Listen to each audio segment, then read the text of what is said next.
Hogan. I used to work at Facebook. I joined Facebook because I think Facebook has the potential to bring out the best in us. But I'm here today because I believe Facebook's products harm children, stoke division, and weaken our democracy. At the heart of our discourse is a figure of immense courage and integrity, Frances Haugen. Through her revelations, we've been granted an unfiltered glimpse into the inner workings of Facebook, now Meta, and the broader realm of social media. Haugen's disclosure illuminate not just the mechanisms of these platforms, but also the profound implications they have on our society, our perceptions of reality, and the divisive forces they can unleash. Frances Haugen, a former Facebook product manager, stepped into the limelight with a series of explosive revelations. Armed with a trove of internal documents, she testified before the U.S. Congress and shared her findings with the global media.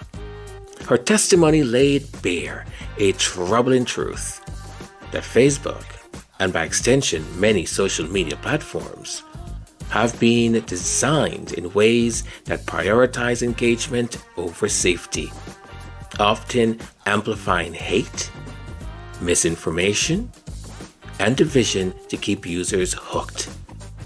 This pursuit of profit, as Haugen courageously exposed, comes at a significant cost to society. Welcome. This is Majesty Sussex Report, and I'm Antonio. Glad to have you here. Subscribe if you're not a subscriber yet.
Welcome, and thank you for joining us. The implications of Haugen's disclosures are vast, touching upon the very fabric of our shared reality. They force us to question the role social media plays in shaping our perceptions, beliefs, and attitudes towards one another. In this era of unprecedented connectivity, these platforms have become battlegrounds where reality is contested and where hate and division can be weaponized for engagement. Nowhere is this more evident than in the treatment of public figures. And let's be quite honest here, particularly those who challenge established norms and narratives. And we know someone that does. Meghan, the Duchess of Sussex, stands as a poignant example. Meghan's journey and the public discourse surrounding her have been significantly influenced by social media. The platforms that could have been spaces for constructive dialogue and understanding have at times turned into arenas of unchecked hate and misinformation. The hate and the hate groups that target Meghan, driven by various motives, pick one. They've got it. Find in social media a powerful tool to amplify their messages, often unchecked. This phenomena is not just a matter of public interest or celebrity gossip. It's a reflection of a broader societal issue that Hogan's revelations bring to light. It's about how the algorithms that dictate what we see, share, and believe are designed with little regard for the societal cost.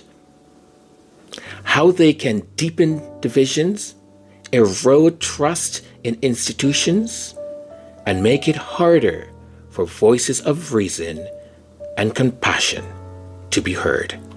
I used to work at Facebook on something called civic misinformation. In the run-up of the 2016 US election, she says she lost a friend down the rabbit hole of online misinformation. She wanted to do something about it, which eventually brought her to Facebook. But during her time there, the misinformation problem only got worse. And she says Facebook, which is now called Meta, didn't seem particularly interested in fixing it.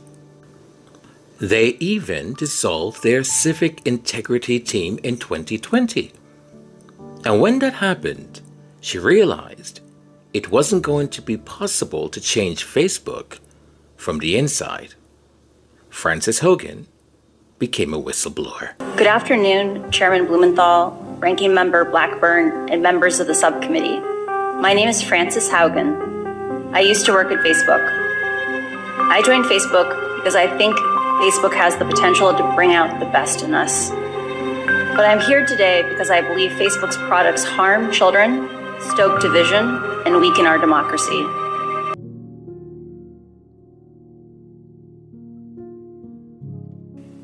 Over the last, say, 6 years, so going back to 2016, platforms like Meta, so that's Facebook and Instagram, have learned a huge amount about what drives misinformation on their systems. And those trends have changed over time. So if we roll back in time to 2016, I would say probably the largest actor that drove misinformation was commercial interests. That you had startups, misinformation startups, if you will, in places like Macedonia. So back in 2016, they realized, oh my goodness, if we don't pay attention to these misinformation entrepreneurs, they'll flood the platform. Over time, they've realized there are other factors that are driving a lot of these problems. One of the major ones was in 2018, Facebook changed their system to prioritize content that could get engagement. That means a click, a like, a reshare. And it happened to be that biased towards content that was more extreme because people are drawn to click on that content. In recent years, it's become clear that this is the fundamental problem not just with Facebook, but with most social media platforms. An algorithm that pushes people towards increasingly extreme and divisive content.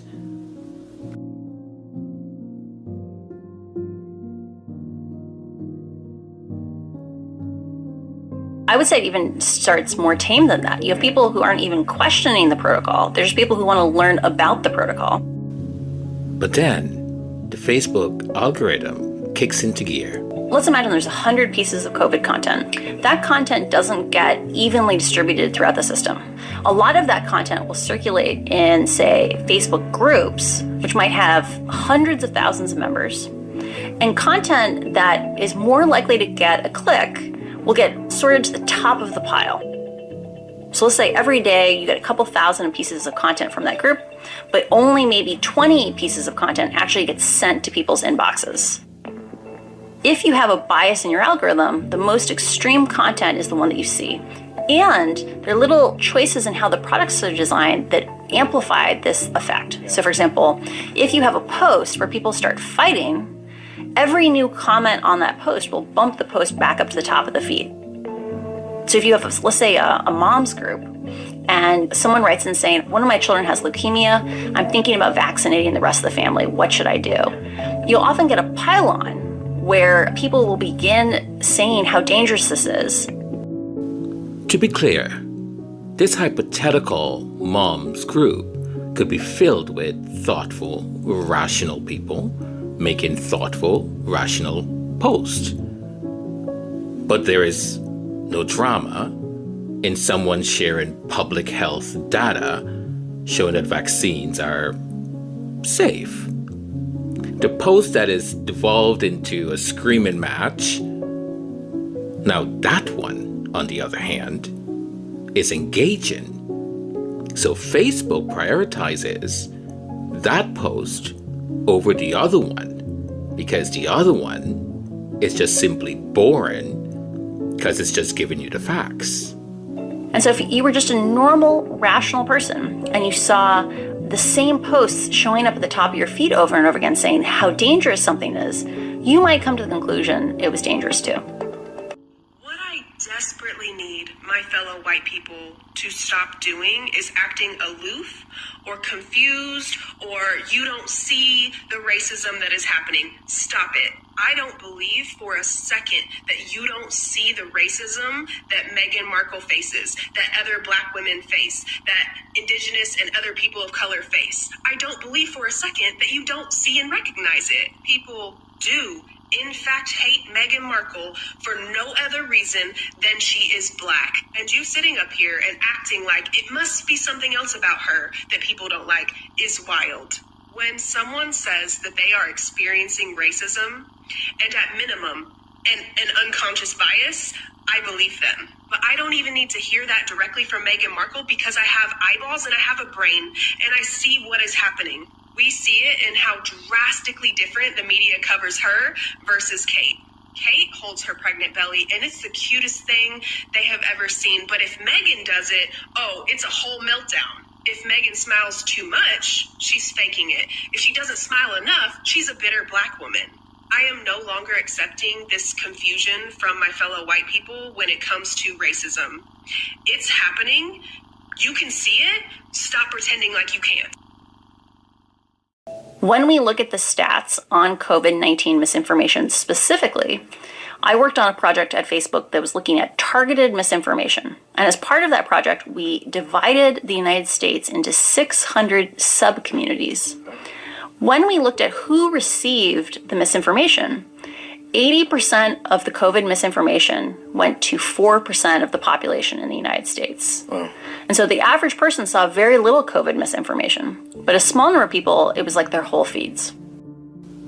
Again, this is a byproduct of the algorithm. Once you start to express interest in something, as innocuous as COVID protocols, for example, the floodgates open and you can become inundated with misinformation.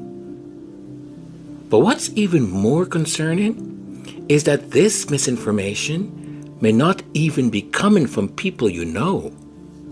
Facebook has run experiments where they divide all the content on the platform into two pools. Content you consented to, that's things like you chose your friends, you chose the pages you followed, you chose the groups you joined. And there's content that you did not consent to. That's things like your friend put a comment on something and now the post shows up in your feed. Or someone invited you to a group and Facebook put you in that group for 30 days as if you had joined. And because you wrote a comment saying that's misinformation on something, now you're a member of that group. If all you do is prioritize content from people you consented to over people you didn't consent to, you get less violence, less hate speech, and less nudity. Your friends and family are not the problem. According to Francis, the real problem is something called coordinated, inauthentic behavior. It's inauthentic because people often misconstrue who they are, like maybe they're located in a different country. Maybe they have taken on a persona that you might find more trustworthy. Or maybe they're playing both sides. You would think that Meta would be doing everything in its power to make sure that bad actors can't use Facebook to distort reality. But many of the design choices they've made are actually making the problem worse. Let's imagine a post shows in your feed, and there's a link to a news article. Facebook makes a choice every time it lets you reshare that article without reading the link that you just included. Facebook has run experiments where they say, hey, you can't share links unless you click on them first. And it's amazing, you get like 10% less misinformation. Have you censored anyone? No. You haven't picked what are good or bad ideas. You've just said you need to actually consume information before you share it. When you gray out the reshare button for things that are beyond friends of friends, it means that slightly less content gets circulated within the system. And so it's one of these things where Facebook is weighing the very, very small business hit. Because they don't have to be accountable for how much misinformation is on their systems, they choose not to take that tiny business hit because they don't have to.